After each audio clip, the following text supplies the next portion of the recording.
could it be? But me, your man, Louie T, welcome to my continued coverage of the 2024 NFL Scouting Combine. Day number 3 featured quarterbacks, receivers, running backs. It's the biggest day of the Combine every year. Now, they added a little twist to it this year, adding the running backs to the mix. I think the last couple of years, it's been quarterback, wide receiver, tight end, and they throw the tight ends in at the end. Before that, I think it was just quarterbacks and receivers. So they mixed in running backs this year with the tight end, with the receivers and quarterbacks. So that was a little interesting twist. I would prefer, honestly, the tight ends, but it makes it for a much longer day. And I think that's why they moved the tight ends to a different day, because when you put in another group that has to catch the ball, run routes, et cetera, you're making the day even longer. So that was a marathon. I remember that year when they had the tight ends with the receivers. It was a marathon day, which is what I thought today was going to be. And they actually finished up a lot faster than I had assumed initially. So that's why we were able to push the stream up a little bit. But you're not going to get any complaints out of me. The sooner, the better. So let's get to the proceedings this evening. This was an exciting day. Obviously, you know, one of the biggest, things that are going to come out of this combine is the new record that was set by Worthy out of Texas. We'll get to that a little bit later on in the breakdown, but really interesting group of players today. We watched a few quarterbacks spin it. We watched a bunch of receivers run and catch. We watched a bunch of running backs get out there and move around. And, the beauty of this particular draft for someone like myself, who's a fan of a team that needs some of everything, is I'm eyeballing every position. There's not a single position. There's not one position where I go, we don't need that, so I'm good. We need everything. So I'm watching every position intently, like, hey, who are you going to be around in the 4th round, right? When we're, in a position to take you, right? So I've got my eyes on a few guys, and some of these guys did not disappoint today. I tell you. There are a couple that stood out, and I said, hey, I'll be seeing you in round 3 or 4.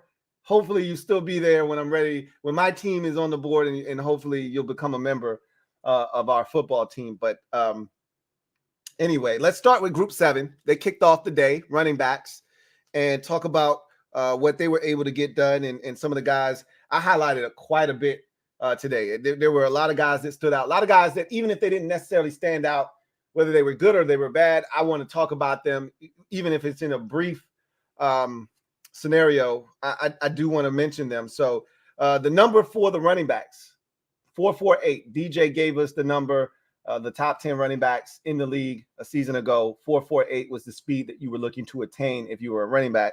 So I highlighted 1, 2, 3, 4, 5, 6, 7, 8, 9, 10.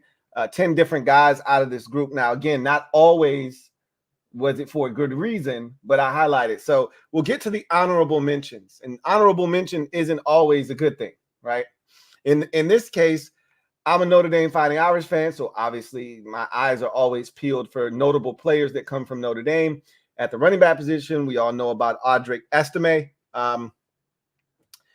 I was very disappointed in him today.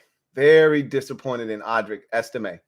5'11", 3/8, 221, which is all numbers that we expected him to post. He's a bigger back, so I wasn't expecting him to light the combine up with this, ridiculous speed or anything like that. What I was expecting out of him, however, was him to showcase more speed than what we saw today. When you watch him on tape, and I didn't have to watch him on tape, I watched him at Notre Dame for the last, 2 years in particular, but the last 3 years, I watched him run around, and I saw him outrun guys. Now, how fast are those guys? I don't know, but I watched him win foot races to the end zone, right? Break off 50, 60, 70, 80-yard runs. So I didn't expect a 4.72 out of him. So sometimes guys are uptight, and you can tell, the guys that are grunting and they're holding their breath. You can tell the dudes that have a track background and running comes natural to them and it's easy. And then you can tell the dudes that are really just trying their hardest to run fast. And sometimes it's painful to watch because, you know, the harder you push, the less you breathe, the worse it is in terms of a time. Like, you've been training, you've been doing everything. 4.72 is not what I had in mind for Audric Estime. And while everybody's, oh yeah, he's a bigger back, that's still not acceptable. 4.72 is not acceptable. Now, if he doesn't clean that up at his pro day, and I fully expect to hear that, oh, okay, you know, he ran a 4.61 at his pro day. Like, that's what I expect to hear, that he cleaned it up. And because the pro, and I struggle with pro day times because, you know, it's always slanted, right? It's always slanted, unless you really run slow. But really disappointed in it. I thought the field work was solid from him, but I couldn't get past the 40 time because I didn't see that from him. Even DJ said, whoa, I was really surprised. Even Charles Davis asked DJ after DJ had already, you know, said that he was surprised he ran that slow. You know, Charles Davis came back and was like, yo, were you expecting that from Estime? And he was like, no, I didn't see that time coming from him. So that was a bit of a bummer. Jalen Wright, this was a guy that a lot of viewers had mentioned about going into this process. Like, hey, man, this dude out of Tennessee, he can scoot, he can run, he can go much faster than slow. And so I was looking forward to seeing him. And then he jumps really high with the vert and the broad and all of that stuff. So you're really looking forward to it. And 5'10 and a half, 210 out of Tennessee. And he didn't disappoint. 4.3, 840, right? And the first 40 was like 4.4 something. And so I was like, you know, my biggest thing sometimes in DJ, he does this, but he's doing this because he wants to prepare us for what's to come. And sometimes he prepares us. He's like, yo, this guy's going to blow this thing up. This guy's going to run fast. I expect the fast. And then we get it, and it's not as fast as DJ, you know, kind of hyped us up for. And, you know, that's one of my pet peeves. I'd much rather you undersell, right? Don't, you know, under promise, over deliver has always been the motto, right? That's the mantra. Don't oversell me and then under deliver. That's what my team has done to me for the better part of 30 years. So I can't stand an over promise, under deliver. And so and I know DJ doesn't mean harm. He just, this is what he's seen on tape. This is what he's been told. He's expecting all this guy to do to come in here and check boxes, right? You're fast. Fast guys run fast, as we were told once upon a time. Slow guys run slow. You're a fast guy. I expect you to come in here and run fast. And the first time for Jalen Wright wasn't as fast as I was led to believe. But then the second one was the 4.38, and that one definitely checked the box. But then I wanted to see the on-the-field work, and he's got a thumb injury. So he, you know, had surgery this offseason, similar to another back that sat out the pass-catching drills, had thumb surgery, didn't want to hurt his thumb. I want to say it was I don't want to put it on Trey Benson. I want to say it was Trey Benson, though, out of Florida State, who ran the 4.39, who we'll talk about here in a second. I think he also had thumb surgery, so he sat out of the pass-catching portion, which was a huge part of the running back drills. So I wanted to see that on-field work. I didn't get to see it from a couple of guys that I would have really liked to have seen it from, and Jalen Wright was one of them. So I just think that bears mentioning, but he's fast. If you're looking for a speed back, guilty as charged, he fits the bill. And so he's definitely a guy that I can't wait to watch the tape on. Another name that I wanted to honorable mention quickly was Dylan Laub, out of New Hampshire, 5'10", 206 pounds, ran a 4.54. And they told me this guy's a pure pass catcher. Caught a bunch of footballs at New Hampshire. And boy, did he look the part of a natural pass catcher out of the backfield. It was smooth. It was fluid. His hands were A1 official. And so he checked off a lot of boxes in that department. The 4.54 40, I don't mind it at all at 206 pounds. I'm always a fan of the white running back, so that helps as well. He's an interesting guy towards the back end of the draft as well. So those were the honorable mentions. Now we get to the guys that I thought had really good days. and stood up tall at the running back position. So let's start with Trey Benson because he didn't do a lot of the on-field work. But at 6 feet 1 1/4, 216, which is hardy, out of Florida State, running a 4.39 40, which I'd seen Trey Benson. I wasn't expecting 4.39. I wasn't expecting sub 4.4. You know, if he had run a 4.45, okay, yeah, I was not expecting the second number to be a 3. So that kind of blew me away a little bit. And with his production and what he was able to do, that's a really good time for him. Really, really good time for him. So a guy that definitely is on the radar for sure. Let's go to some specialty guys. So Tyrone Tracy Jr. out of Purdue, 5'11 and 1/8, 209 pounds out of Purdue, as I mentioned, former wide receiver, which is interesting because that means he should be able to catch it. He caught it very well. And the movement skills looked fluid. He ran a 4.48 40.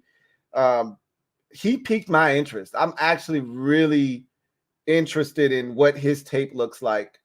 And you don't often get guys who were former receivers who decided to become running backs. Now we get guys that were former running backs that decided to become receivers. We get that all the time. Rarely do you get that in reverse. He decided he wanted to take the path less traveled, which is that of a receiver turned running back. And he's got some skill, man. He's got some skill. I was impressed. So now I want to see what it looks like when the pads are on. But if it matches up, that's another guy that I'm writing down as we get towards the back end of the draft, where I'm saying if we haven't taken a running back yet, I'm interested in Tyrone Tracy Jr., right? Another guy that, and I wonder if he can return punts, but this was a guy that I thought he had a phenomenal day. Phenomenal day, okay? Was Keelan Robinson out of Texas, 5'8", 191, 4.4 240, 4 return touchdowns in his career while at Texas. So that right there alone, I'm sending off bells and whistles, alarms, bells, whistles, all kinds of things going off when I hear returns. Now, these were kickoff returns, though. We got a guy on the roster right now that can serve as a kickoff return guy. Can you return punts? Did you do that at Texas? If the answer is yes, sign me up, right? And he caught it well. He caught it well. He moved well. He caught it well. He looked good. He looked comfortable. I'm like, for what, as a Commanders fan, what we need in particular, he probably is the closest thing that I've seen because he gives you that speed element at the running back position. He's not a feature back, but he can check off a box there as a guy that can be a change of pace. And then he can also make the roster by not just being the third back on the team, but also as a return man. So you don't need the extra receiver, keeping an extra body at receiver to do that. F that. We could trim off some fat there, have that running back be the extra return man. I've always been against running backs being return men because running backs usually run returns like running backs, and that's not a good thing. Brian Mitchell didn't have wiggle. He just was fearless. He'd catch it and get straight up the field, no nonsense, no hesitation, stiff arm, all of that good stuff. Brian Mitchell wasn't juking anybody. It was just no hesitation. A lot of these guys don't want to run into somebody running 20 miles an hour. Brian Mitchell didn't give a damn. He'd catch it and he'd just get up the field. And so it's rare that running backs are really good as return men. It's usually the receivers who excel there. This is a running back that I think can do it. Obviously, the 4 touchdowns in college speaks volumes. He piqued my interest, did Keelan Robinson out of Texas. Let's go to a guy that DJ has as his number 1 running back currently. And right now, as it stands, no running backs going in the first round. We talked about that, was it yesterday? Yesterday, with the safety position. There isn't a safety that's going in the first round. I think we can say the same thing for the running back position. There isn't, DJ doesn't even have a running back in his top 50 right now. Okay. So the likelihood is no running back goes in the first round. No running back probably goes in the top 40 to 45 picks, similar to what we said about safety. Just like safety, though, once the first one comes off and somebody pops the top on that thing, then that's when I think you could see a run of running backs similar to the safety position. And he's right now got Marshawn Lloyd as his number one back, 5'8" and a quarter, or 3/4, excuse me, 220 out of USC, who ran a 4.46 at 220 pounds, running a 4.46. They played his B-roll, pretty impressive stuff. He looked a little tight to me, a little tight-hipped. Ankles looked a little tight. Movements looked a little tight, but he caught it. And the B-roll looked a lot more fluid. And he looked like he might be one of those dudes who, when you put the pads on, he's a different cat than when you're out there running around on a, combine field and you're trying to display your talents that way. He might have been trying a little too hard. But whatever the case may be, these are impressive measurables. And then you put on the tape. And again, I haven't seen him, so I can't speak to that. I saw the B-roll, and it was impressive. And so you match that up with what I saw in terms of a combine performance, and it looked good. And at 220, running a 4.46, that's an impressive package. And he's the guy to look out for. And I would not be shocked if he was the first running back. And DJ comped him to, if I'm not mistaken, he comped him to DeAndre Swift was his comp. And if that is in fact who he comps to and who he plays like, yeah, first guy off the board sounds about right in this draft class. That sounds about right. We'll see what happens. I thought he had a really solid day. I was impressed. Now we get to the guys that, solidified themselves as legit needle movers for me. And I went into the process expecting them to do that, and they did not disappoint. So we'll start with Bucky Irving. So I've watched way more Oregon. I told you I watched way more Pac-12 football this particular year than in past years. For whatever reason, I can't tell you why. It had nothing to do with the quarterbacks in particular in terms of the regular season and in real time when these games actually took place. For some reason, Pac-12 football just always seemed to be on my television. But in going back and watching film, obviously with all the Pac-12 action, whether it's Bo Nix in Oregon or Michael Penix Jr. or, Caleb Williams, I watched a ton of Pac-12 ball on film as well. And so I ran into Bucky Irving numerous times, and he's as legit as it comes as a pass catcher. And boy, did he cement himself as an elite pass catching back at the combine. I mean, there were some throws outside of his frame where he just plucked them, reached out in front of himself and grabbed them, did not break stride. I said, okay, Bucky, check. you looked the part at 5'9", 192 pounds, running a 4.56. He's giving me all kinds of Michael James vibes coming out of Oregon. And we remember what LaMichael James was at Oregon and how dynamic he was. It didn't pan out for him at the NFL level, but not because of a lack of talent. Bucky Irving looks like he could in today's NFL. Like, I think LaMichael James might have been a little bit ahead of his time in terms of where the league was and what a guy like LaMichael James and what he could offer. I don't think the league was ready for that. The league wasn't spreading teams out. You weren't getting into these empty sets. You weren't going, 10 personnel. You weren't going, 11 personnel strictly. You weren't starting the game off in 11 personnel in those days. Bucky Irving fits today's NFL as the pass catching back out of the backfield, and he looked the part. Very impressive. He's going to be a mid-round guy. I wouldn't be shocked if he went in the third, but I think you could probably get a Bucky Irving in the fourth or fifth. Fifth might be a little bit aggressive in terms of, him sticking around. And I think fourth round is the sweet spot for a Bucky Irving, and he looked good. then there was Blake Corum, and he is a guy that just high production. He's going to work. And I loved the comp from DJ on Blake Corum because I see it. And it was of the former Falcons running back Devontae Freeman. That is a lovely comp. 5'7" 3/4, 205 pounds, ran a 4.53, and I think Freeman ran a 4.58. So it all checks out.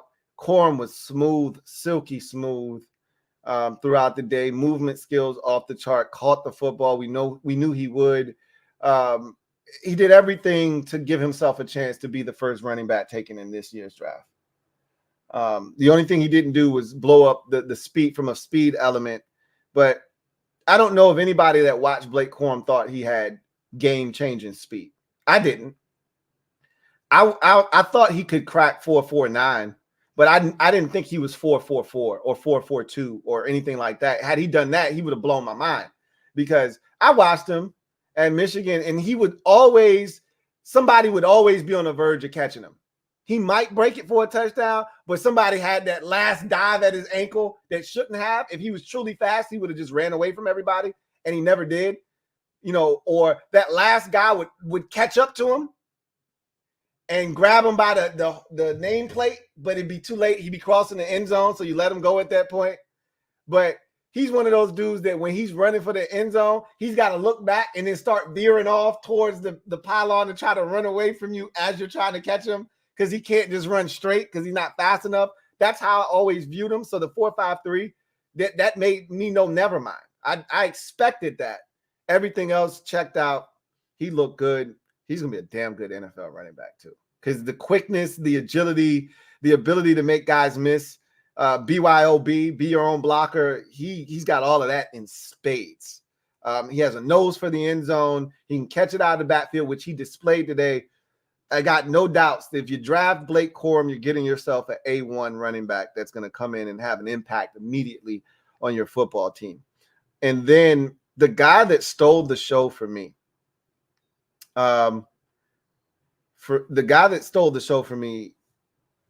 was Isaac Guerendo out of Louisville. 6 feet, 221, ran a 4.33. At 221 pounds, Isaac Guerendo ran a 4.3340. And then I was like, okay, so what's the catch? Like, okay, what can't you do? Can you not catch? Are you tight? Is the movements not fluid? Like, what's the deal here, man? Something's up. Because I haven't heard your name before today. And, what's the deal? There was no deal. He caught it. He caught everything. He was fluid. He didn't miss a beat. He was the best running back in terms of on the field, combination of speed, quickness, agility, catching the football. He was the best back today. And again, I don't know what the production was at Louisville, and there are 2 Louisville backs here, so that meant he split carries. He probably doesn't have, gaudy numbers. The tape probably isn't like overwhelming because he split time at Louisville. And my guess is he might have been a late bloomer or, might have had an injury in the past or two. I want to see what his deal is, because I'm waiting for the other shoot. Something here isn't adding up. Like, it's something too good to be true here. Why are you 6 feet, 220, running a 4.33, and nobody's talking about you? Had a hell of a field day, work day on the field, right? Field work was absolutely fantastic. Something's up. I'm going to get to the bottom of this, because if there's nothing wrong, you stay right there. You stay right there in the 4th, 5th round. You stay right there. I'll be there to pick you up on Saturday at about 3:45. You stay right there. I'll be there to pick you up. Don't you worry. I'll be right there in the 5th round, 4th, 5th round, probably 5th round. I'll be right there to pick you up. Don't you go nowhere. So he was the guy. That's the guy. Like yesterday when I was telling you, that's him. That's it. That's the guy. That's him. Isaac Guerendo. That's him. That's the guy. That's the one I'm looking for. Right there. Right. If the home run speed is legit, like if this isn't just straight line, you know, I need a runway. Because again, the tape will tell me. I can tell if you're explosive and dynamic. If you need 8 steps to get the top speed, you're not the guy I'm looking for. Because we just had one of those. His name's Antonio Gibson. Antonio Gibson needs 5, 6, 7 steps to get to top speed. That's not the guy I'm looking for. I'm looking for the guy that all he needs is 3 steps, and he's at top speed. Good luck. That's the kind of quickness and explosion I'm looking for. I'm looking for that acceleration that's crazy. That's what I'm looking for. If that's not you, you need not apply. That's what I got to find out about Isaac Guerendo. Is this runway speed? You need a runway to get it, because I mean that works in the league too. Derrick Henry is a runway guy, right? We've seen it. Derrick Henry, the best way to stop Derrick Henry is to stop him before he starts, because once he gets going and he revs that motor up, that engine up, and he gets that runway and he starts run. Who's caught Derrick Henry from behind? How many guys we have seen do that in the NFL? The answer is none. You don't catch Derrick Henry, and they didn't catch him in college either. So we'll see. That was the guy that really did it for me. I thought he had a really, really good day. So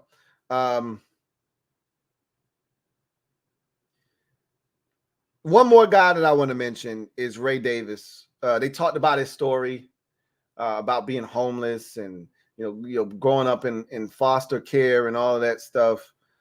They showed a little B-roll of him, 5'8" and 3/8, 211 out of UK, out of Kentucky, ran a 4.52. He was solid, had a solid day. He looked stiff to me. He looked real stiff to me. Much like I thought that Marshawn Lloyd looked a little stiff, so did Ray Davis. He looked stiff. That when they were doing the Deuce Staley drill, he tripped over the bag a couple of times, so the feet looked a little tight. But again, he's another dude that you could see that when they put the tape on, when I saw the B-roll, I was like, okay, I feel a little bit different about you versus seeing the field work, because I wasn't blown away by the field work. I wasn't blown away by Marshawn Lloyd's field work, but I saw the tape and then the numbers and the size, and I'm like, that's hard to turn down, right? So I think Ray Davis might be another one of those tape dudes. He might be another one of those tape guys. But that was the running back position. A lot of good players, man. This is a good group. Really versatile. A lot of guys that can do, you know, a bunch of different things. So we move on now to the quarterbacks and receivers. Group 8 had 5 quarterbacks in it, and a slew of receivers. So we'll go through the quarterbacks first, and then we'll get to the receivers, and then we will move on to Group 9, which was another group full of quarterbacks and receivers. So Group 8, 447 is a number you're looking for the top 10 receivers in the NFL. Sam Hartman was the only guy that ran a 40. No one cares about 40s with these quarterbacks, so I'm not even going to spend any time on that. But I'll give you a little something from every quarterback, because this was by far and away the best group of quarterbacks. The second group of quarterbacks stunk. Funky. This group right here, though, was a really solid group of quarterbacks. So I can talk about every single one of them because I had an opinion on all of them. So we start with Sam Hartman. He was my honorable mention of the group. So you could tell Sam didn't belong from an arm talent perspective. And when you look at the number, it makes sense. So they now test. I think they started doing this like 3-4 years ago, where they test. I think it started with that 2020 draft class. I want to say it was the 2020 draft class. Whatever class Herbert was in was the first year that I can recall them actually charting how hard you throw the football, right? RPMs, miles per hour. So I think what Herbert was that 2020 draft class, if I'm not mistaken. So yeah, I think that was the first year. So Hartman was at 53 miles an hour. That was the lowest of anybody in that group. Devin Leary, next up was Bo Nix at 58, Devin Leary at 60, McCarthy at 61, and Joe Milton at 62. So you could see. And I watched, again, I'm a Notre Dame fan. So I already knew the arm talent wasn't there with Sam Hartman, but you could tell watching him against the rest of this group, it just wasn't there. He skipped a couple of balls. The ball seemed to hang a little bit with him versus the others. He was lacking in the arm talent department, but that's not a surprise to anybody. Sam Hartman's been at school for a decade. Okay. So we already knew back at Wake Forest what his deal was. So none of that was a surprise. He was solid, but the lack of arm talent was definitely there. You could see that was apparent. Then you get to the guys that I thought had really solid, performances and stood out for different reasons. And we start with Devin Leary, and his story isn't that much different than every other guy that we've seen come out here over the last, 2-3 years, where they've transferred 18 times. Leary started out at NC State, then he transferred and finished up his career at Kentucky. And there was a lot of hype surrounding Devin Leary just 2 years ago. Then he tore his knee up and missed the season, and the hype never came back after that, And so at 6'1", 215, I thought he had a solid day. I thought of this group, he, of the secondary guys, because obviously the show stealers, the headliners were McCarthy and Bo Nix. I thought of that next wave, the other three quarterbacks. I thought he was the guy that was the most accurate of that next group, and the guy that kind of stood out and held his own. He'll be intriguing. I think he's getting drafted. I think he's getting drafted. And from the field work that we saw today and the way he threw with touch. You saw him on the deep ball try to get out of there and get it up early, but it came up a little short a couple times. But all in all, I thought he threw it well, man. Some of his post corners were some of the better ones of this group. I thought he threw the out route pretty good, and he looked the part. Right? He looked like he belonged. He didn't look like a fish out of water like some of the guys in the second quarterback group did. So Devin Leary, I thought, helped himself without question. And then there's Joe Milton III out of Tennessee. This is a guy who started his career at Michigan. And, you see why he was recruited by Michigan. It's not a secret that this guy's got talent. And you saw it. He can spin it. His arm was clearly the biggest of anybody of that first group of quarterbacks. And it wasn't close. And, obviously he much like a lot of these quarterbacks. And so I'm not going to single him out for this. He didn't have a lot of under center work. So you always are looking at the footwork, seeing what that looks like. And he struggled a little bit with tempo. And there were times where he's kind of laissez-faire, hands-off approach with the footwork.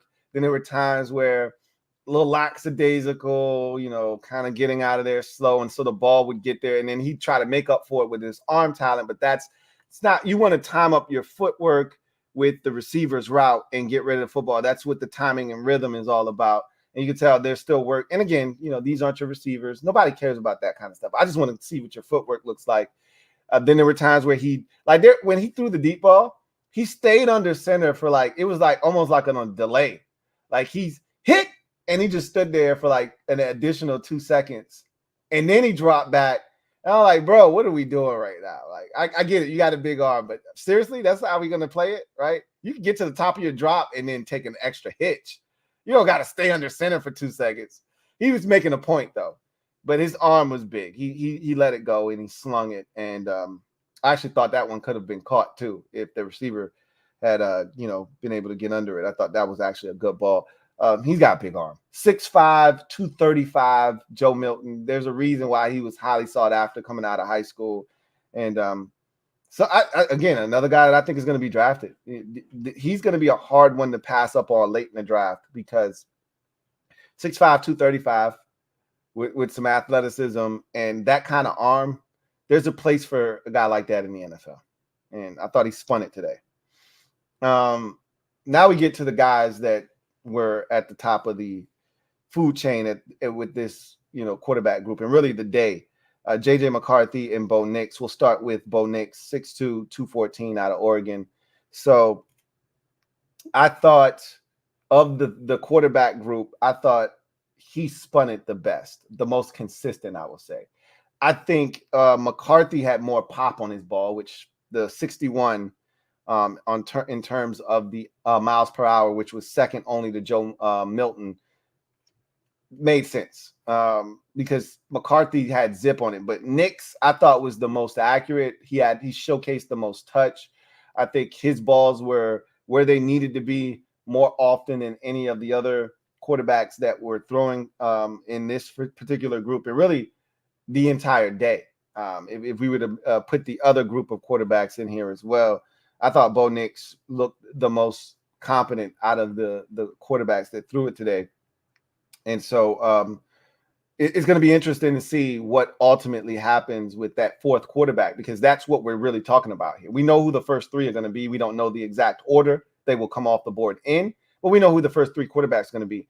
The reason that a Bo Nix, a J.J. McCarthy, and a Michael Penix Jr. all come out and compete at the combine is because they're trying to jockey for positioning. Who's going to be the next quarterback after the first three hear their names called? Who's going to be that next guy? Look, we could have, I've said this already. There will be no less than 4 quarterbacks that go in the first round. We could have 5 go in the first round. I wouldn't be shocked. We've never had 6. I wouldn't be shocked if we had 6.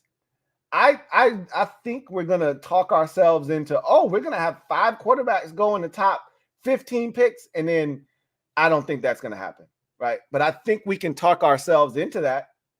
And we've seen drafts where that's exactly what happened. In 2021, we went 1, 2, 3, and then I think Fields went 10 or 11, and then Mac Jones went 14 or 15 to the Patriots. So it's happened before where you get 5 in the top half of the draft, first round, right? This could be one of those drafts. I could see this being one of those drafts. Who's going to be that fourth guy, though, is the question. Nix is making his case. J.J. McCarthy, though, I thought he was right there with Bo Nix in terms of spinning it today. And where he separated himself, I think, from Nix was in the velocity department. And he was throwing some darts, man. And so while he wasn't always the most accurate on some of the deeper throws, you could tell. And Nix, he didn't. I told you I really like Bo Nix's deep ball. I thought he was a little flat on the deep ball today, and it showed. He had one beautiful throw, the first one, and then the last 2 really weren't as good as I thought. McCarthy, he understood the assignment. He got the ball out quickly, even though his arm is a little bit stronger. I thought McCarthy did a really good job on some of the on those in-breaking routes over the middle. He was cerebral. They ran the slants. Those were on point. And then they ran that deep dig, and he was money on those too. So I think that's where his bread is buttered, kind of over the middle of the football field.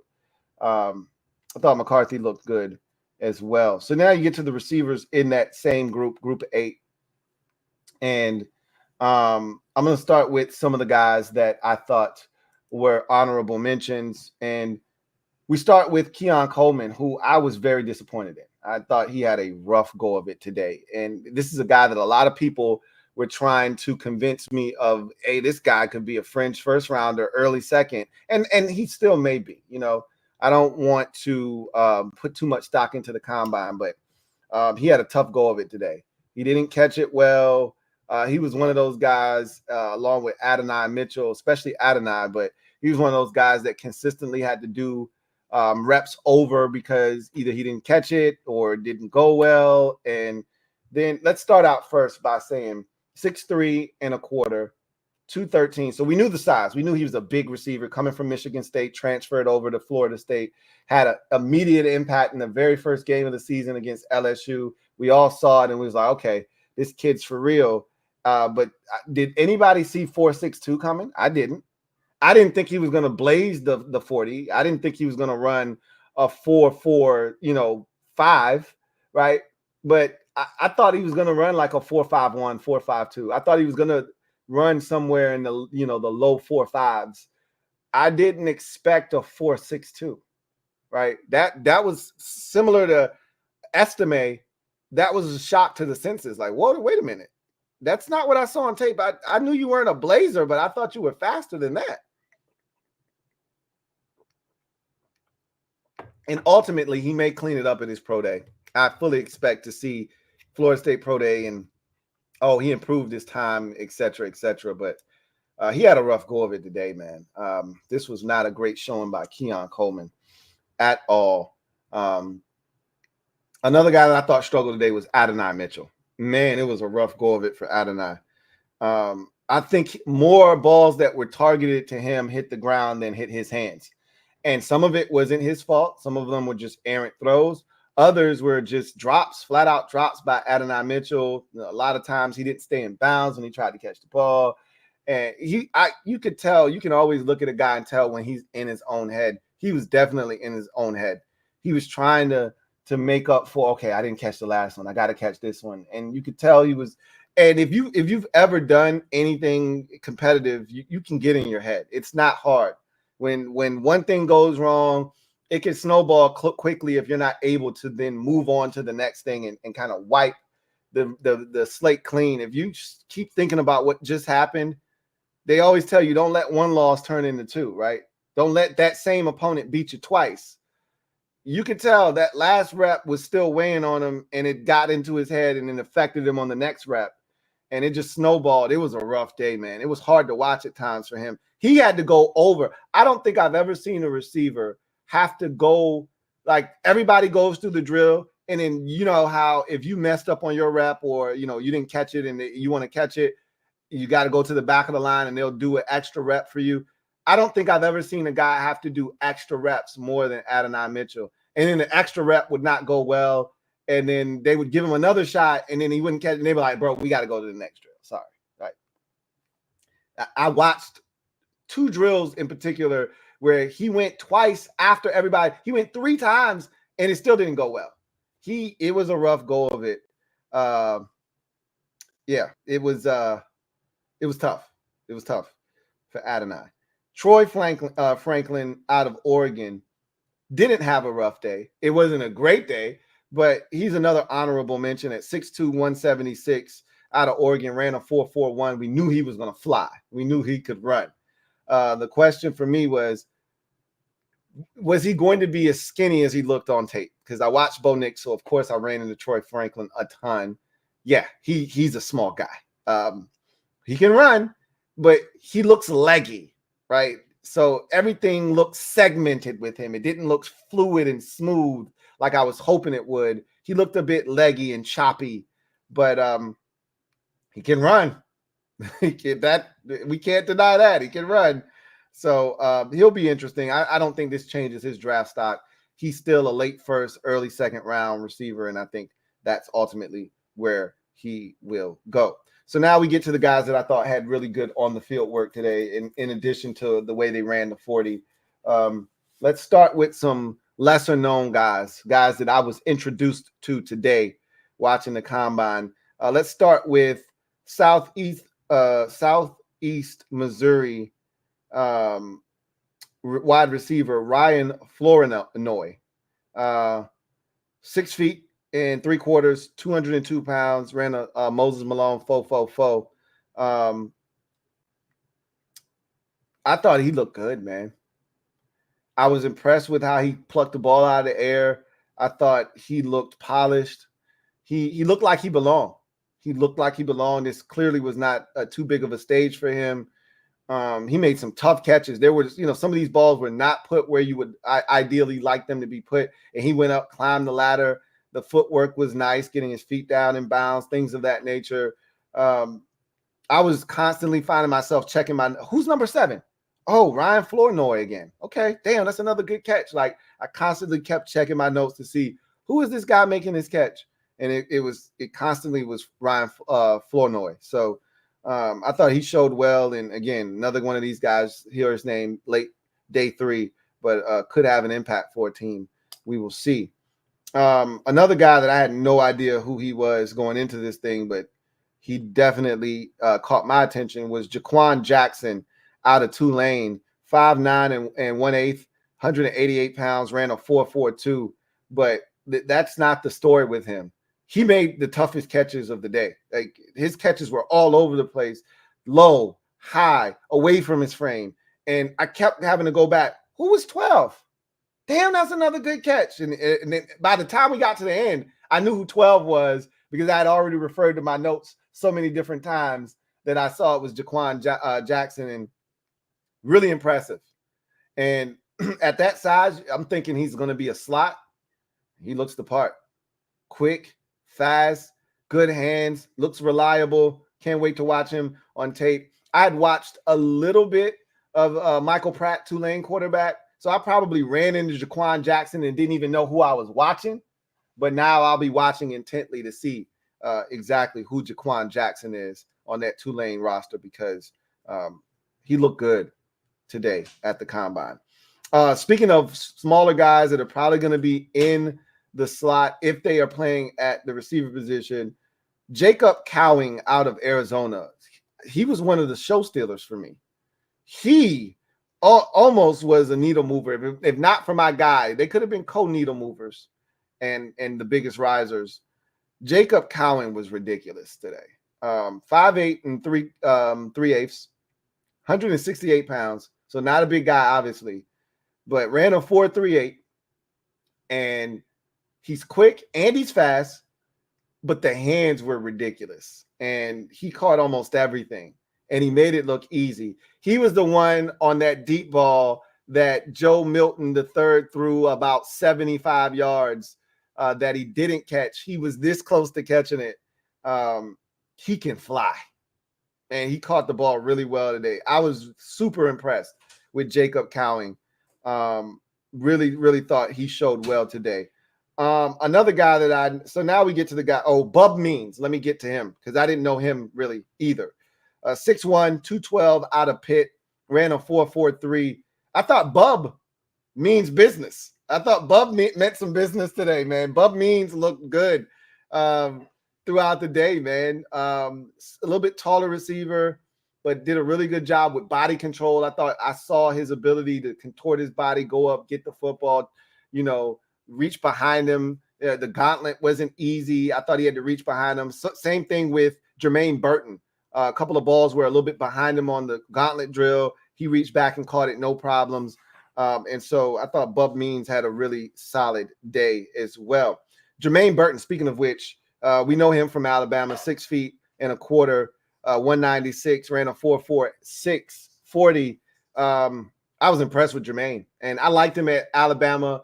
He's not the level of the Bama receivers we've come to know and love over the years who came out, who were surefire first-round guys. That's not Jermaine Burton, but what he did do is he came in and solidified himself as a day 2 pick. He won't be around on day 3. Someone's going to take Jermaine Burton in the 2nd or 3rd round, I believe, running at 4.46 and taking care of business the way that he did. I feel pretty confident and safe to say that I think he solidified himself as a day 2 pick with his performance. I thought he looked really smooth, and it looked effortless from Jermaine Burton throughout the day. So we then get to Ladd McConkey, who we knew he was going to run fast. We knew he was going to be quick. I thought he struggled catching it a little bit today. I was a little disappointed from Ladd in that regard. I thought the ball hit the ground way too many times after hitting his hands. Now, with that said, he still showed me the quickness. He showed me the ability to high point the football. He went up and got it a couple of times. I know what this guy's about. I watch way too much Georgia football to allow the combine and the the performance that he put forth dissuade me from what he is. He was plenty good today. I just was a little bit disappointed, in how many times the ball hit the ground after touching his hands today. But at 6 feet, which, first of all, he measured out a lot taller than I thought he was going to measure out at. I did not think he was going to be 6 feet tall. 186, running at 4.39, which we knew he was fully capable of. I thought he did some good things today. And then I think just the size and the speed and him checking those boxes was really all he really needed to show, and he did that. But I'd like to see him catch it a little bit better, but I'm nitpicking. He's fine. We know he can catch it. We know what he's capable of, and he played in the toughest conference in football and helped the Georgia Bulldogs win back-to-back national championships in almost a third. So I'm not worried about Ladd McConkey at all. But the guy that stole the show for me, and I'm a little biased. I talked to you guys about him when I was breaking down Spencer Rattler, and I said, man, this guy, Legette, I don't know him, but I like him.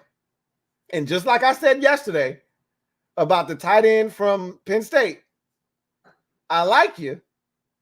I want you. I'm going to have you. I feel the same way about Xavier Legette out of South Carolina. This is the guy that's the guy. That's the guy right there. Xavier Legette. That's him. That's the guy that I want. I want the Commanders to draft him. I think right now, of all of the players that I've watched through 3 days of the combine, this is the guy that I want the most. He looks bigger than what he, measured out at. He legitimately looked 6'2" and 3/4, 6'3". I just knew when I was going to write down his measurables, he'd be 6'2" and some change, 6'3". He's 6'1". He's A.J. Brown. This is what he is, right? 6'1", 221, physical, high points to football, 4.39? 4.39, 40-inch vert? What? Now, I will say this. His routes weren't the most defined.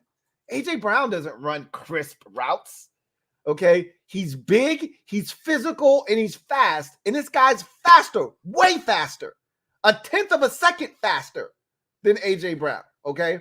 A.J. Brown ran a 4.49. He ran a 4.39. Same body type, same physicality, and I think he's even better at high pointing the football. I told you, there were countless examples of Spencer Rattler just saying, hey, X, you got one-on-one? All right, bro, I'm going to just give you a shot.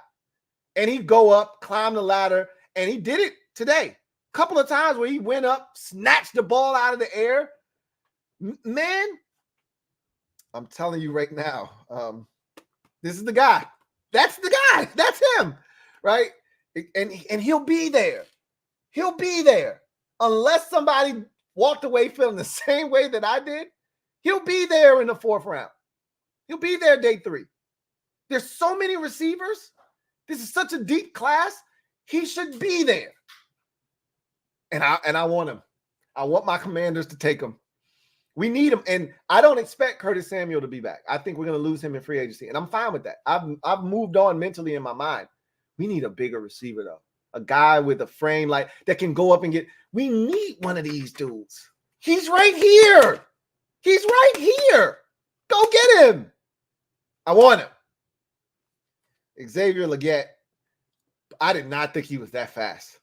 Wow. They were giving him jet sweeps and reverses at South Carolina. I was like, what are we doing here? He's not that fast. Bullshit. They knew I did it, which is why they were doing things like that. It all makes sense now. He looked really good today. So I digress. That's the guy. That's him. That's him. On to group 9, the final group of day number 3. Let's start with the quarterbacks. Man, this quarterback group in group 9 was trash. Super trash. It consisted of Spencer Rattler, Austin Reed of Western Kentucky, Keaton Slovis, who has played at, I think, 19 different schools in his collegiate career. Michael Pratt, who I had talked about previously on a different show out of Tulane, and, of course, Michael Penix Jr. So I thought that Penix was head and shoulders above the rest of this group. I thought there were times where Keaton Slovis looked the part, but it was so spotty. It was sporadic. Spencer Rattler had his moments, but he was all over the place too. But as DJ said, and I've said this already, he's the wild card of this draft. I look at him like I looked at Sam Howell back in 2022 as the wild card of the draft class of quarterbacks. He's the guy that could go somewhere and start and actually have success if put in the right situation. And so he said he asked all of the teams and, evaluators and people in the front office who their favorite mid-round quarterback was. And he said, without hesitation, there was a consensus. Spencer Rattler's everybody's guy. And then he spoke to something that I read in the comment section from one of the commenters who said, everybody is ragging on the kid about the Elite 11, the show that he did on Netflix, QB1. And he got kicked off the show. He was immature. And, that's a lasting image for a lot of people. Like, if you don't know him other than that, that's the thing that sits in your brain. And you're like, yeah, I don't want that kid. He's a head case, But he was young. They did that thing. He was still in high school, right? He was a puppy, right?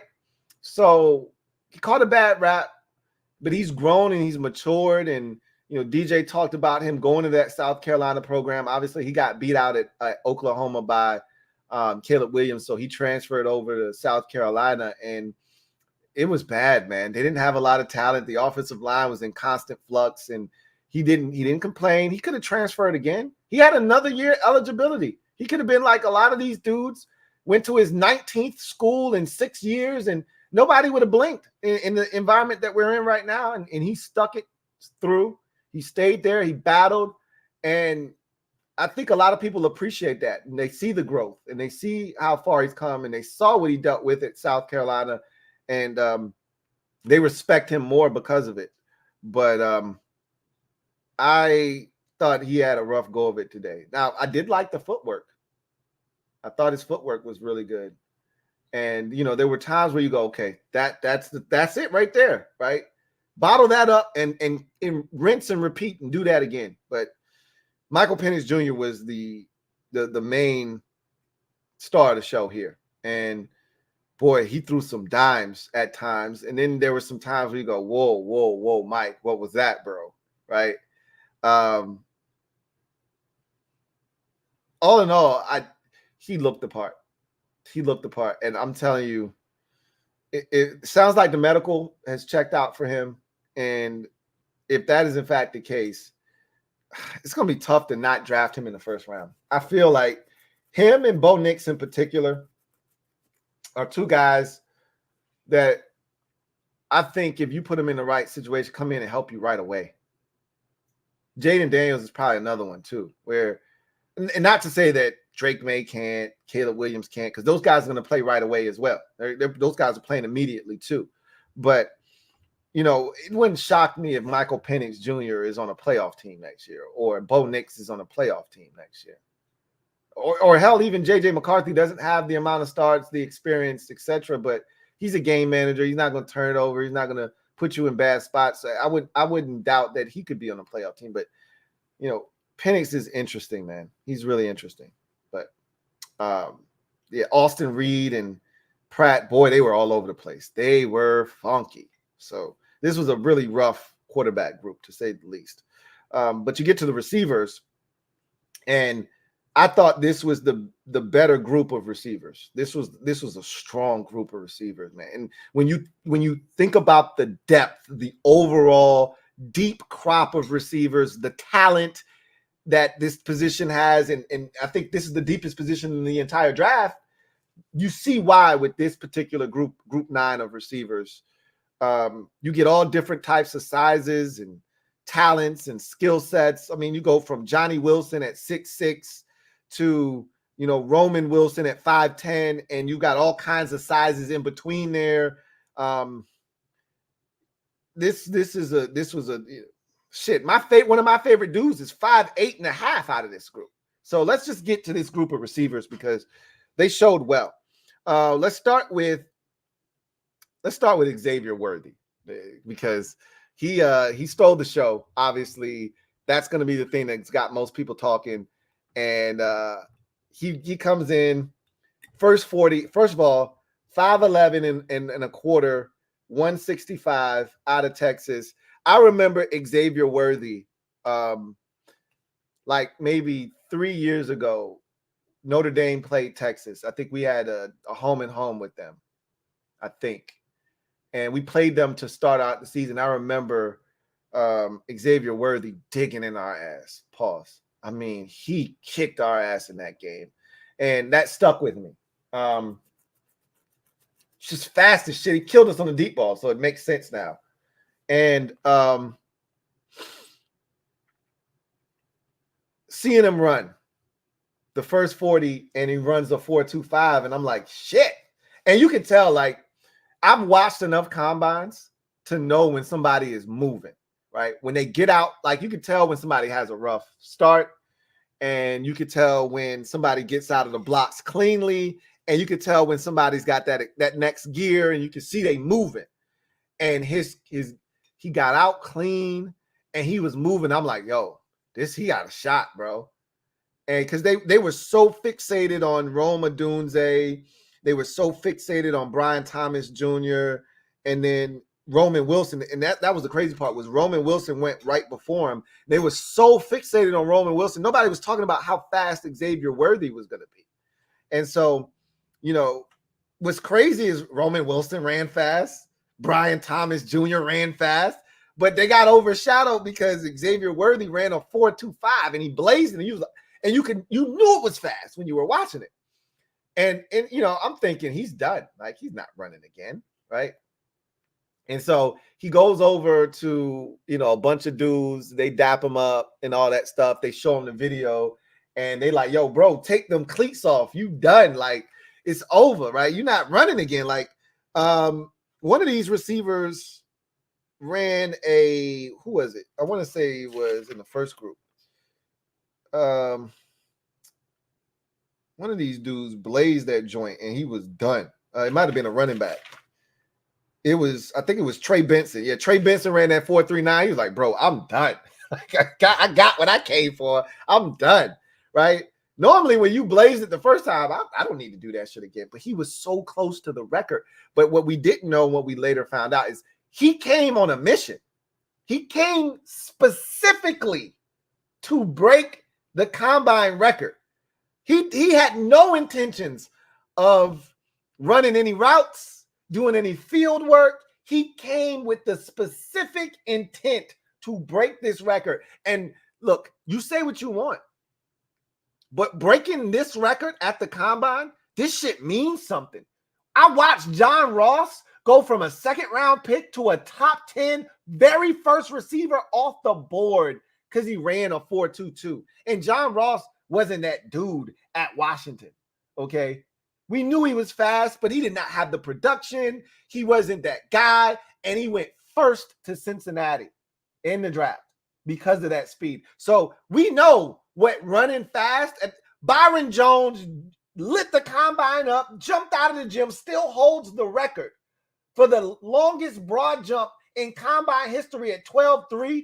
He wasn't a first-round pick before the combine, but that combine put everybody on notice, and the Cowboys took him at the back end of the first round that year. So the combine, if you come in and you turn heads, they showed evaluators. Okay, they showed Eric DeCosta, the Ravens GM, and he goes, whoo, like his eyes. He, first of all, when he crossed the finish line, right, he jumped. Like, I'm like, bro, what you jumping for? You act like somebody act like they was gonna punch you in your face. He jumped. He had the binoculars on and he jumped and shit, right? Everybody, I'm not gonna lie, I yelled. I said, whoa! I yelled when he ran the 4.22, right? So that shit turns heads.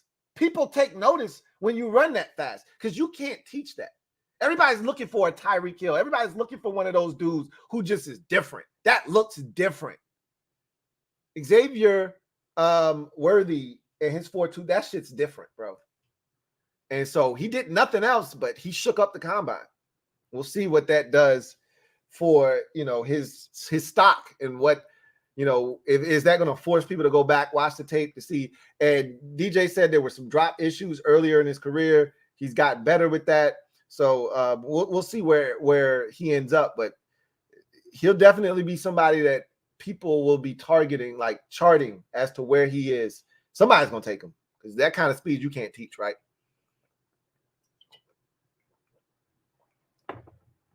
So couple more names I wanted to mention. Jalen Polk out of Washington. So, what was funny to me is I was having a discussion on another show, and somebody had said, oh, well, Jaden Daniels has the best receiving core in college football. I was like,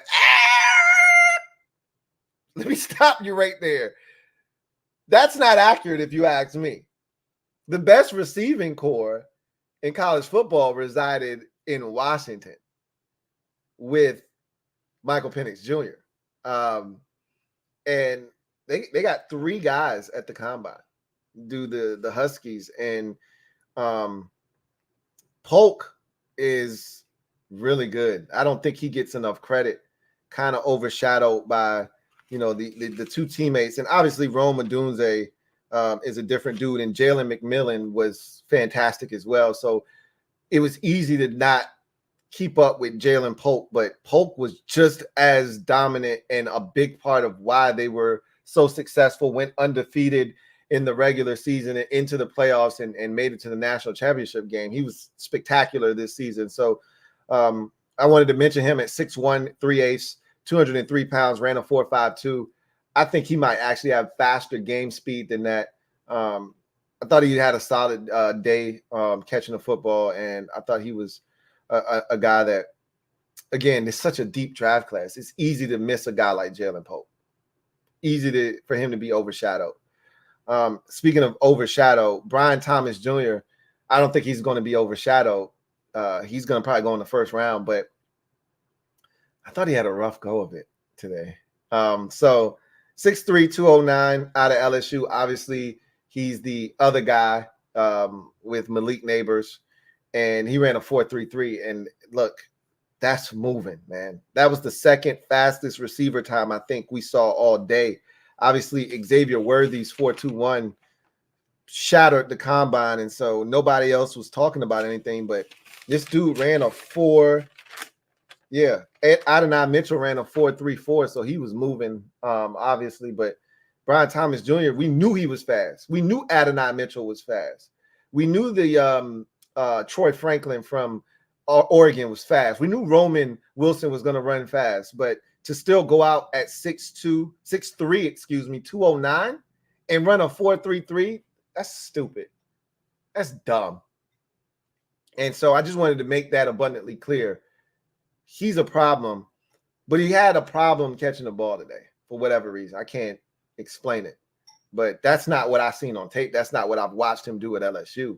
So had a rough go of it, just like Stover yesterday at the tight end position. Like I know he can catch. He just had a rough go of it yesterday for whatever reason, right? Same thing with Brian Thomas Jr., but it doesn't change the fact that height, weight, speed, he's got it, and he checks a lot of boxes off. He's going to go in the first round. All right, so those were the honorable mentions. Now we get to the guys that I thought were needle movers. I want to start with Johnny Wilson, right? Everybody wanted to talk about Roman Wilson. I want to talk about a different Wilson because we had a conversation about Johnny yesterday when we were talking tight ends, and the assumption is, oh, Johnny Wilson, I'm guilty as charged. I'm not going to run away from this. I, myself, said that Johnny Wilson is going to be a tight end, and he still may be a tight end when it's all said and done. He can fight it for as long as he wants. But I remember making the same statement about Devin Funchess. I was like, Devin, why are you fighting, bro? You're a tight end. And he stayed at receiver his entire career. I don't know if that was a smart decision. I don't know if his career could have been any different had he just stopped resisting and leaned into the tight end move. But he stayed as a receiver, and it was what it was, right? We know Kelvin Benjamin. He fought it early. He was a 1,000-yard receiver in his rookie season, but the weight issues continue to be a problem for him. He ballooned and eventually tried to make that transition to tight end, but it just didn't work. I'm not saying that he's got to become a tight end. And today, 6'6", 3/8, 231 pounds, man ran a 4.53. I'm not going to lie to you. I ain't even going to hold you. I didn't see that shit coming. I didn't. I thought he was that. I thought Keon, the Florida State receiver, Keon Coleman, would have ran this 4.53, and Johnny Wilson would have run the 4.62 or whatever it was. What did he run? What did Keon Coleman? 4.62. I got it right. I thought he would have ran that. No, Johnny went out and strided that bitch out and got a 4.53, and Johnny caught everything. And I questioned Johnny's hands. And I said, Johnny be dropping the ball. Johnny ain't drop a damn thing. Johnny had good footwork. He tightrope that sidelines. I was impressed. It took almost to the point where everybody was. Charles Davis said to DJ, like, DJ, if Johnny Wilson keeps doing this, he may not be making that transition to tight end. He might be a receiver. And DJ was like, he's having a heck of a day. And he did. I was blown away. So, hey, there's a chance. So you're telling me there's a chance. Hold your horses. Pump your brakes and drive slow on Johnny Wilson becoming a tight end. Drive slow, homie. Thought he had a really good day. Let's go to Brendan Rice, the son of Jerry Rice. 6'2" 3/8, 208. Ran a 4.5 flat. He made, I thought, one of the best catches of the day where he went down low, and grabbed one off the shoe tops, kept his feet, was able to get his feet down inbounds on an outbreaking route. I thought he looked fluid and smooth all day long. I thought he looked the part, man. I didn't think the moment was too big for him. And he's another guy that I think is going to end up being a really good value pick somewhere in the mid rounds in this draft. So I thought he did nothing other than check a bunch of boxes off and continue to help himself in this process with his day-to-day. Then there was, let's go to Devontae Walker. So a lot of people don't know his story. 6'1.5", 193 out of UNC. So this was the guy that was supposed to be Drake May's big-time target at UNC, and the NCAA decided, hey, bro, you ain't eligible. And he fought with the NCAA for the first, 6 weeks of the season, and they finally reinstated him after 8 games, right? I mean, this dude was fighting to get on the field. So the production isn't there because of all of that stuff, but what you can't dispute is this dude's super talented. 6'1.5", 193, ran a 4.36, and he caught it well today, and he showed well. And so I think he's going to be a guy that he's going to sneak up some draft boards, and I wouldn't be shocked if late first, more likely than not, though, early to mid-second round, Devontae Walker is going to hear his name called. DJ's got him in his top 50 right now. Now, that could change. It's always subject to changes. He continues to watch these prospects, but there's a lot to like with Devontae Walker, and I saw a lot of it today. It was impressive. He was a needle mover for sure. Now that we get into some of the bigger names in the draft, Roman Wilson is one of those names. He was one of the standouts at the Senior Bowl, 5'10", and 3/4, 185 out of Michigan. He was a huge playmaker for the Wolverines, a huge part of the reason they were able to call themselves national champions. Made some big plays in both of the playoff games, especially the one against Alabama. He made some huge catches in that game. Ran a 4.39 40. So they said he was going to run fast, and he did exactly that. He caught the ball. There were a couple of drops. A couple of drops where I go, come on, bro, you better than that. But all in all, he was solid. And again, he's going to hear his name called fairly quickly in this draft as well. And the question is, can he play outside in addition to inside? We know he can play inside. Can he play outside too? You know, it's easy to try to stick a guy inside because of the lack of size, but if you a dog, you a dog, whether you inside or you're outside. If you a dog, you a dog. And if you can go outside, despite being, you know, sub 5'11", if you can get it done, you can get it done. So that's going to be the question for him. Is he strictly a slot, or can he go outside and be versatile and play, you know, all over the football field? We'll see. That's going to be the question. Let's see. Then there's obviously Rome Odunze. And I shout out to Rome Odunze for coming out and competing. Because he could have easily took the route that the other two top receivers took and said, I ain't doing nothing. And I'm glad he came out and competed. That said, it felt like a lot of times when he was throwing the ball, the shit wasn't even close. Like, I felt like of all the receivers, he probably got the most balls that were uncatchable of any receiver today. And there may have been one or two other guys that had Adonai Mitchell's another dude. I told you he had to do drills over multiple times. He got some terrible balls thrown to him too. But Odunze, I thought, just golly, can he get a shot? Can you give it something in the area code so he can at least attempt, right? It was rough, but at 6'3", 212, running a 4.45, I mean, we already knew what we were signing up for. He didn't disappoint. And again, I think him coming out and just competing, for me, if all things are equal between him and Malik Neighbors, you coming out competing, and if I like you, if I sat down in the interview room and I like you, and then we'll meet with you again at your pro day, and we may bring you in for a 30 visit if we need to, but if I like you through this process and all things are equal, you competing at the combine might be the differentiator between you and Malik Neighbors. We'll see. And he's a bigger dude. He's just physically, like, Neighbors is probably going to be like 5'11" and some change, 6 feet.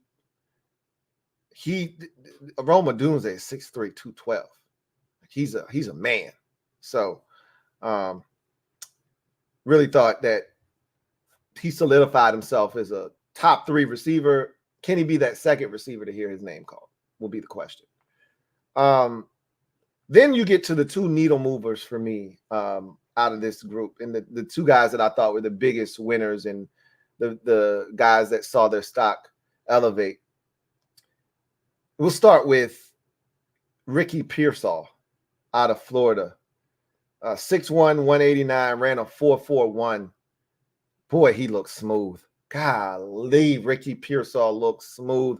And I watched a ton of SEC football, not more than Pac-12 this year for some reason. Normally, I watch a ton of SEC football, but I watched more Pac-12 and then SEC, and I ran into Pearsall a couple of times this year, and I was blown away. So I knew about Ricky Pearsall already. We all knew about the catch. We had all seen the catch before. I was actually watching that game when he did it, you know, and I think I was eating at the time and I almost choked. I remember watching that thing because it wasn't just the catch. We see guys go up and snag the ball with one hand all the time. It was the fact that he took a shot, a hellacious shot with his frame extended, with him not being able to protect himself, and he didn't drop the ball, and he just popped up. Like, that's toughness. That's grit. That's ballsy. And, boy, he caught everything. When I say everything, he caught everything today. Ricky Pearsall killed it, man. I don't know where he's going in the draft, but I'm like, hey, if you still around, Rick, I got your number, man. I won't hesitate to call. All right. So I'm looking at Ricky. This is a deep draft. Somebody's getting pushed out. Hey, Rick, if it's you, I'm gonna hit your line, bro. So I don't see how this dude gets out of the second day. Like, I think he's a 3rd round pick with all these receivers. If somebody took him in the 2nd round, I wouldn't be shocked. I wouldn't even blink. But with all these receivers, somebody's got to get pushed down. And let it be Ricky. Let him get pushed down far enough.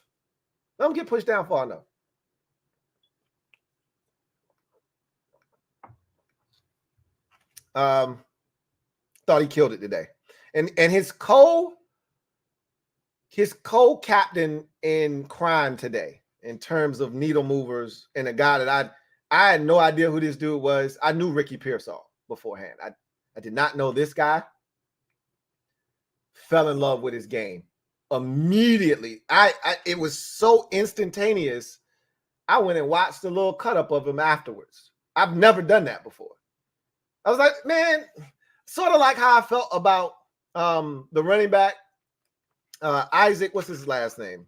I need to learn it. Isaac Guerendo. I was like, man, what's the deal with this Malik Washington dude anyway, man? Like, is this legit? They was like, bro, he had 110 catches this year. I was like, wait, say what? Come on, wait. Yeah, how many catches this season? They said, no, yeah, 110. I was like, you mean in his career? It's like, no, bro. He had 110 catches this year. I'm like, I ain't seen numbers like that since 2019 with Joe Burrow, when Justin Jefferson had like 120 catches.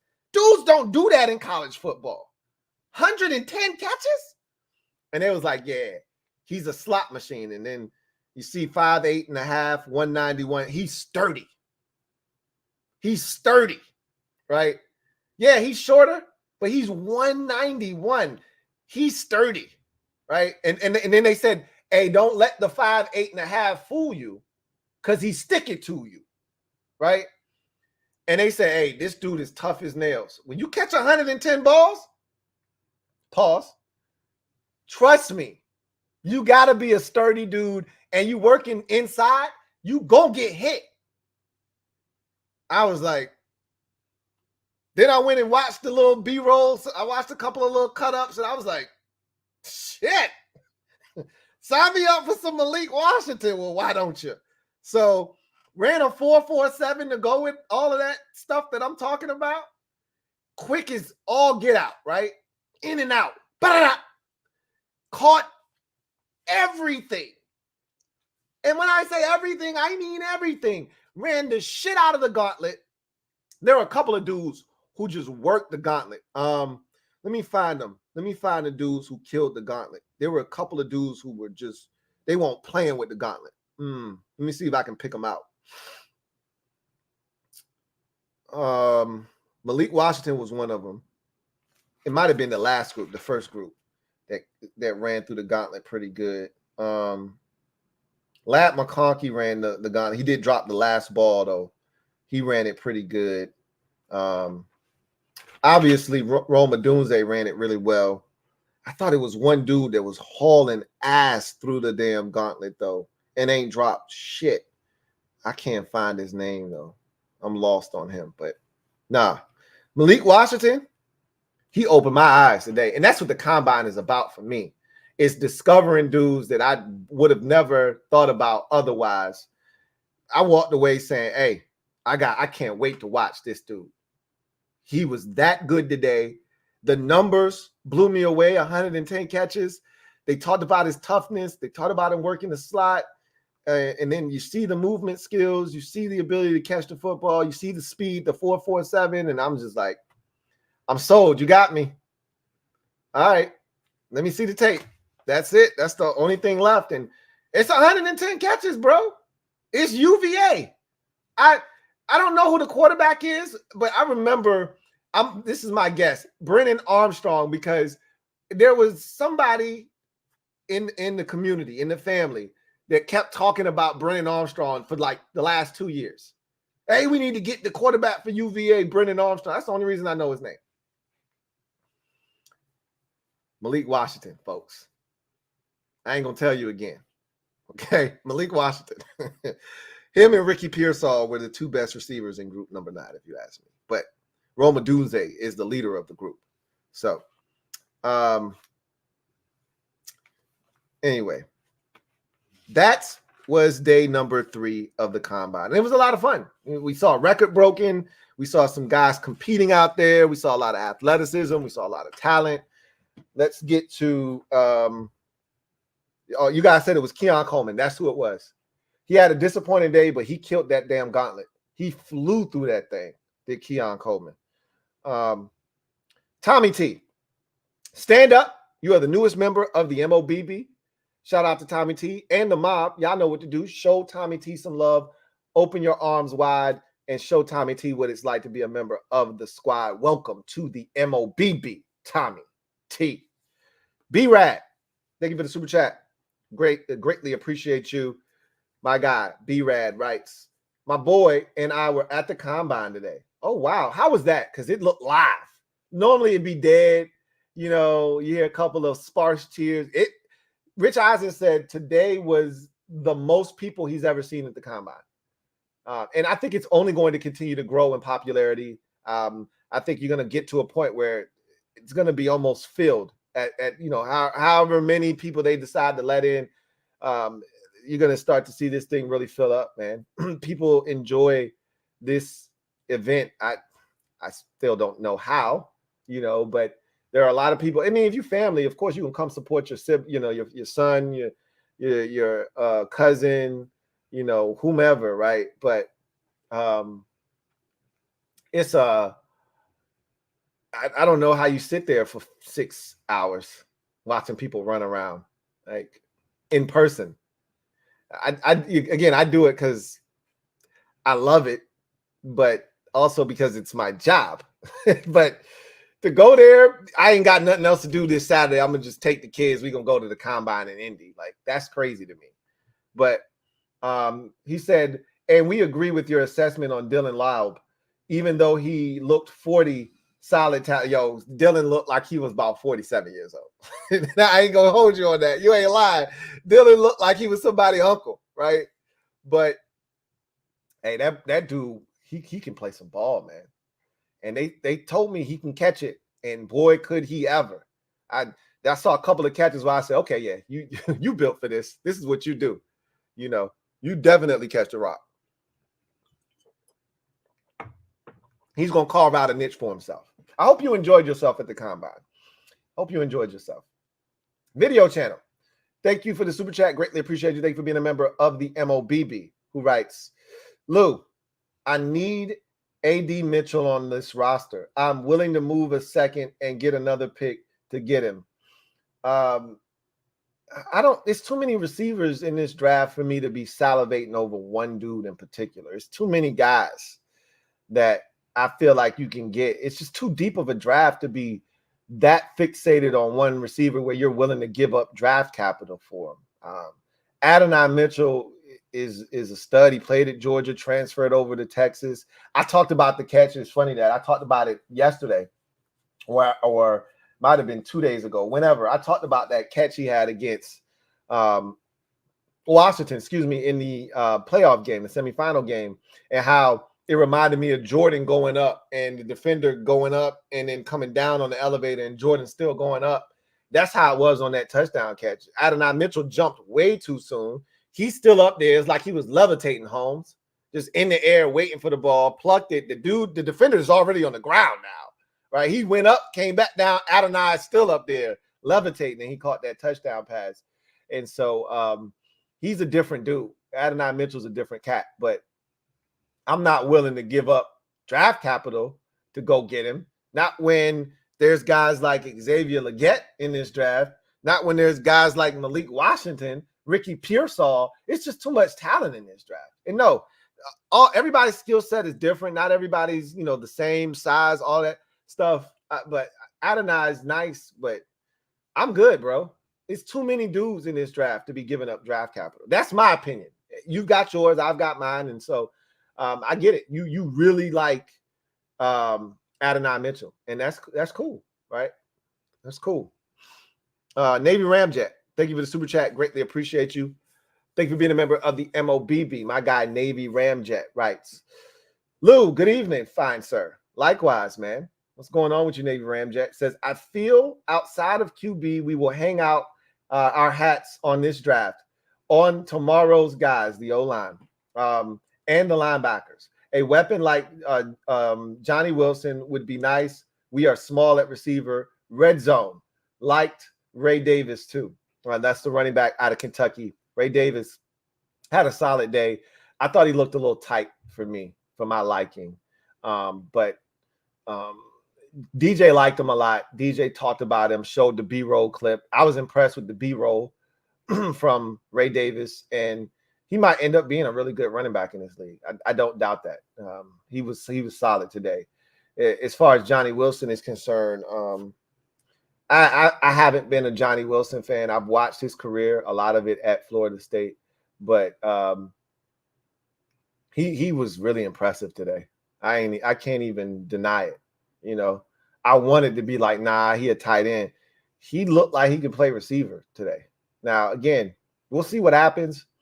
But at 231 pounds, at 6'6" and some change, running a 4.5, 2 or 3, whatever it was, and catching everything the way that he did. He showed great body control today, too. I was impressed, man. Johnny Wilson, he helped himself. Without a doubt, he helped himself today.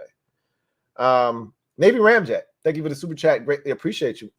Double up. Thank you for doubling up. Navy Ramjet writes, after free agency, we will have a much clearer picture of where we stand in potential draft direction. I try not to get blown away by combine warriors.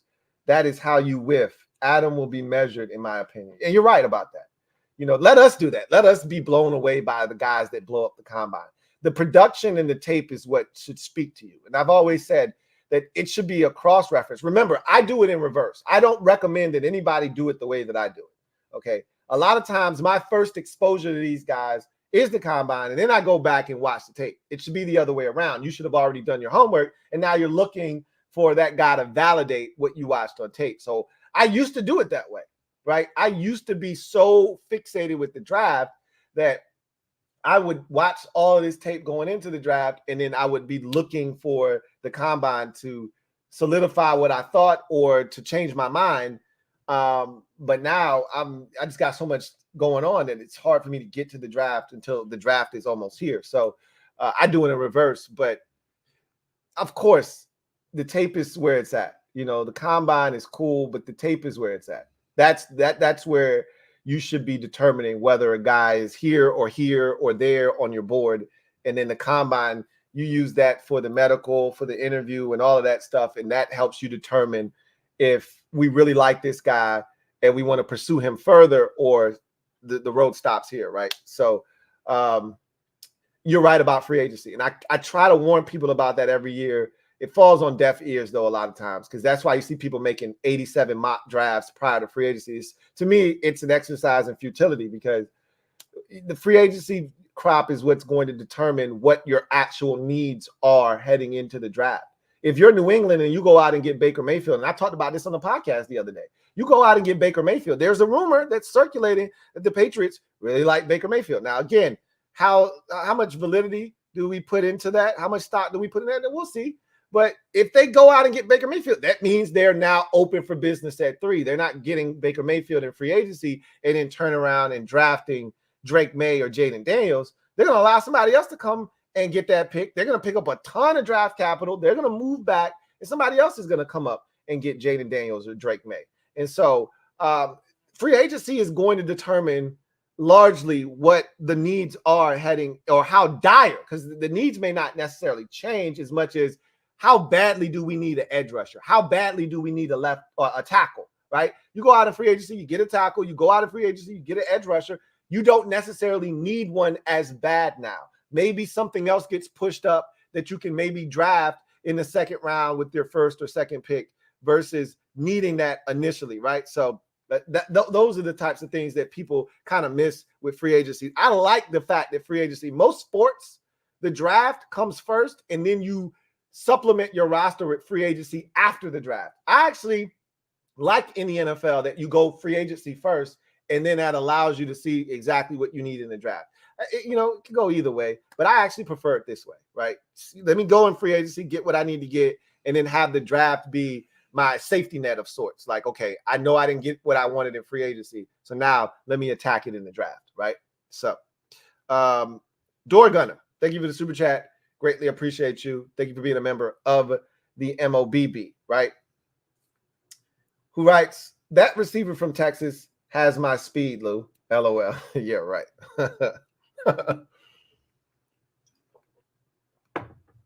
Yikes. What a day it was for Xavier Worthy, a day he'll never forget. And when you set a record like that, I don't know if anybody will break that. You know how fast you have to run 4.21? I don't think anybody. It took forever for somebody to break Chris Johnson's record. I think he ran that 4.24 in 06, and Ross didn't break it until like 2011, I think it was. Wait. No, Ross was more recent than that. Ross was probably like 2018, maybe. Ross was. Corey, it was that same draft with Corey Davis. Those were the first two receivers taken in that year's draft class. I don't remember what year that was, though. I want to say it was somewhere in that 17, 18 range, though. Both of them are no longer in the league, which is crazy. Corey Davis retired, and then Ross just got booted out of the league. So it took a long time, though. It felt like over a decade for somebody to break that. And then we had a lot of guys run fast, but 4.21 is different, man. That's different, bro. Red Wing 01. Thank you for the super chat. Greatly appreciate you. Thank you for being a member of the MOBB, who writes, yeah, man, Legette is a dog. Speed and insane ball skills. Plays bigger than he is. Worthy had me cheesing with his 40. I blinked and it was over. I told you, Legette kind of caught me off guard watching Spencer Rattler, because Rattler was just throwing it up to him and he was going and getting it. I didn't expect him to run that fast, so he kind of blew me away with that. Plays a lot bigger and more physical than the 6'1" may indicate. I thought he was like 6'3", bro. He looks a lot bigger than that. And yeah, the Worthy 40 had me going nuts over here. I'm not even gonna lie.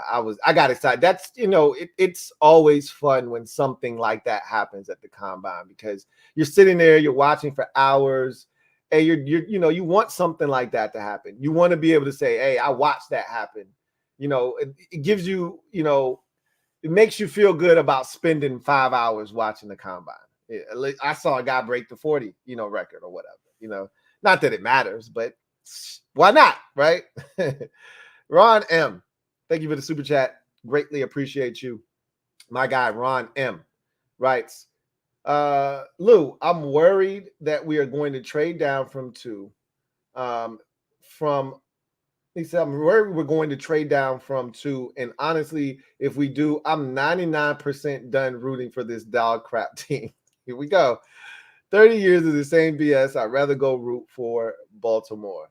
Look, man, I don't think we're trading down. But even if we were to do that, look, that would mean that they didn't love the quarterbacks as much as others did. And I just want them to trust their gut. Whatever they decide to do, I've said this from the beginning. I may not always agree with what they do, but I'm going to roll with whatever it is they do, because I'm going to give them the benefit of the doubt, something that I didn't necessarily always give to past regimes. But this regime in particular is different. It's new, it's talented, it's fresh, and I'm not going to put the old baggage and the all of the years of trauma on them. Okay, I'm going to give them an opportunity to come in here and do things the way that they see fit. And if trading the number 2 overall pick is what they feel like is in the best interest of this organization moving forward, so be it. I don't see that happening. I fully expect them to make a selection at 2, and we'll see what happens. We've got a lot of time between now and the draft. That's going to be a hot topic of discussion. You're going to hear people. I can't wait till free agency is over so we can stop with this Kirk Cousins coming back to Washington narrative. That's the stupidest shit I've ever heard. I'm not saying it can't happen. I just don't see it happening.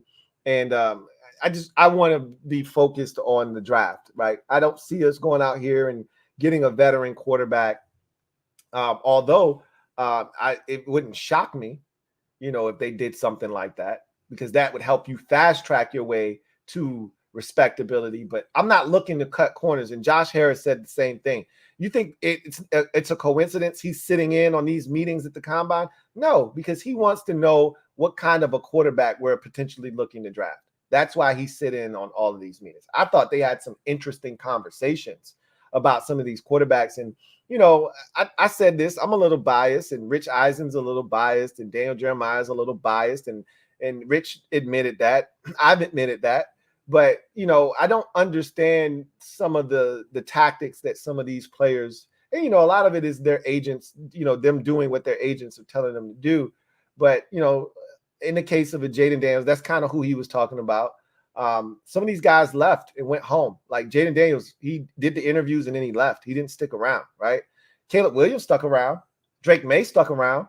Jaden Daniels didn't. Now, that doesn't make him a bad person. That doesn't say anything about his character. Just why wouldn't you stick around, right? I mean, and you may have other obligations. There may be, could have been your grandfather's 98th birthday and you wanted to get back and spend that with your granddad, right? We don't know what the situation is, but it's just always interesting to see how, some of these prospects think and why they do some of the things that they do. We sometimes you'll never get the answers. You're never going to actually find out why they did what they did. But some of the stuff doesn't make any sense to me.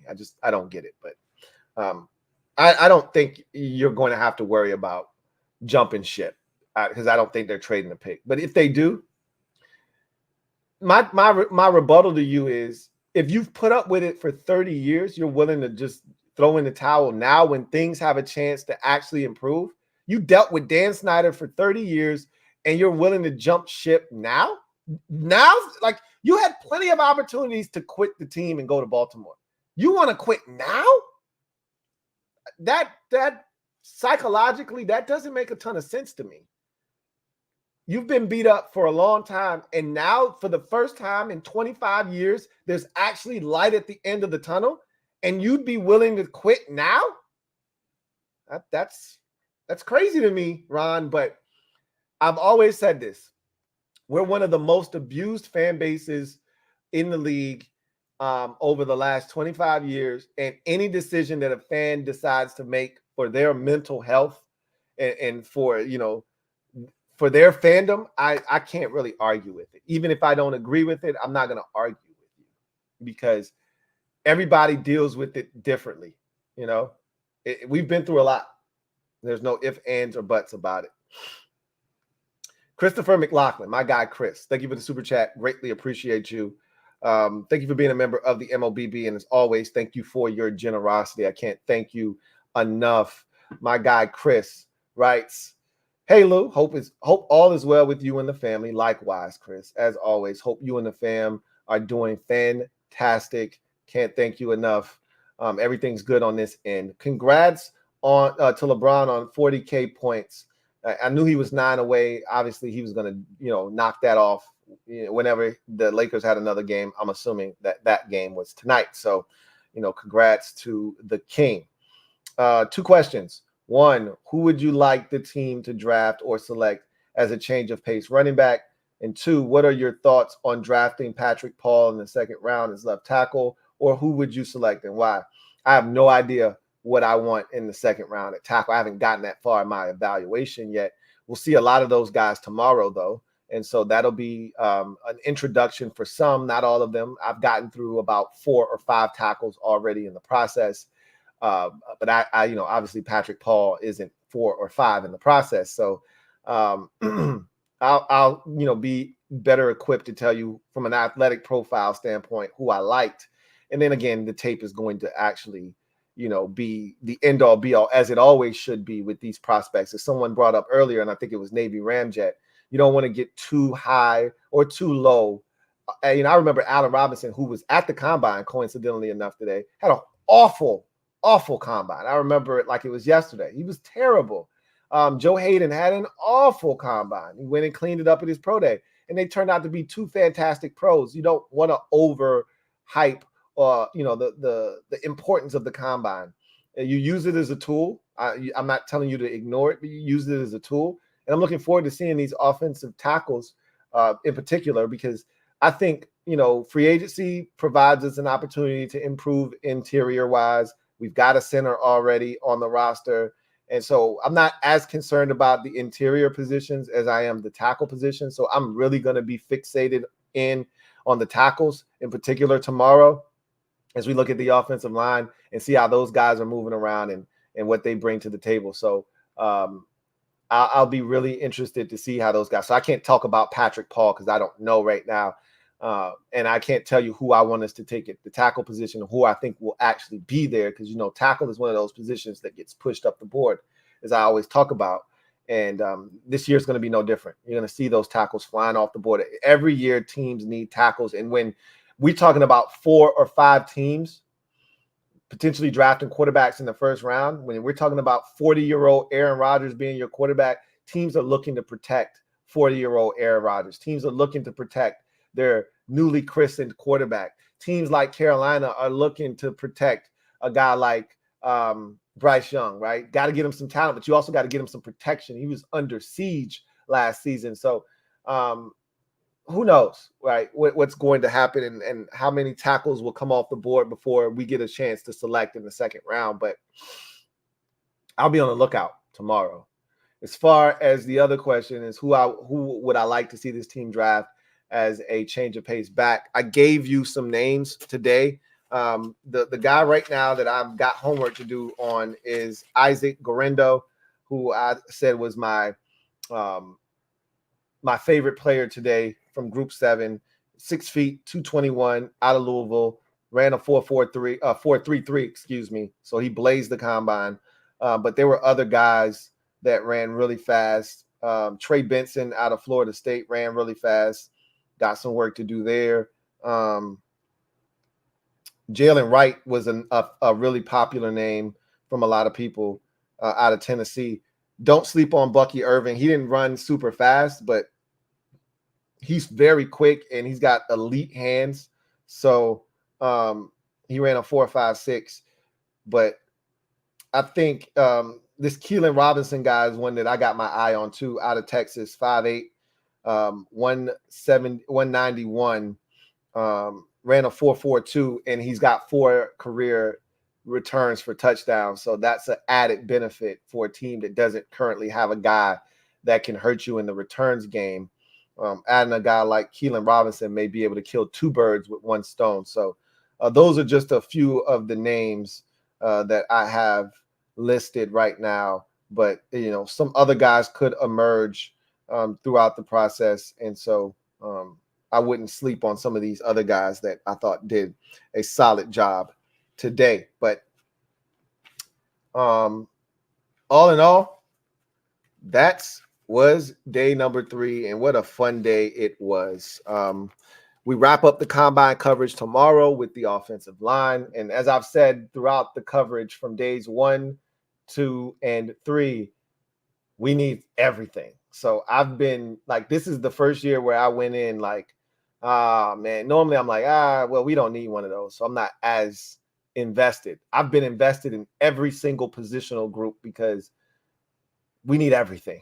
Dan Quinn won't cave into the notion of rebuild. He's recalibrating. He's trying to find the north. We're rebuilding. This is a rebuild.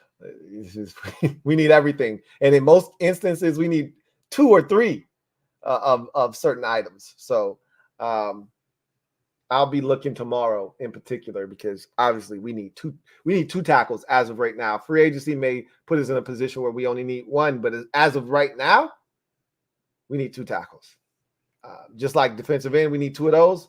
We need 2 of these. So I'll be watching very closely tomorrow. But that's going to do it for me, your man Louie T. I thank you guys for joining me. Real quick, if you haven't already done so, like the video. Subscribe to LouieTeeNetwork for more great content. Turn on your notification bell so you don't miss a thing. And also, leave it down in the comment section your biggest risers from day number 3 at any position. It doesn't matter what you saw, running back, wide receiver, or quarterback. Anybody stuck out to you, leave it down in the comment section. Can't wait to read your responses. That's going to do it for me, your man Louie T. Until next time, or tomorrow, when we close up the combine coverage. I don't think I'm going live tomorrow after the offensive line. I may change my mind and I may go live because it's going to be over a little bit earlier. But we'll see. If I don't go live, I'll upload a video. So either way, you'll see me and hear from me tomorrow. But we'll close the combine coverage and go back to breaking down these prospects individually and start prepping for the start of the new league year which is right around the corner. So day 3 in the books. Hope you enjoyed the combine coverage. Look forward to doing it once more tomorrow. Until then, enjoy the rest of your evening. Take care. God bless, and good night.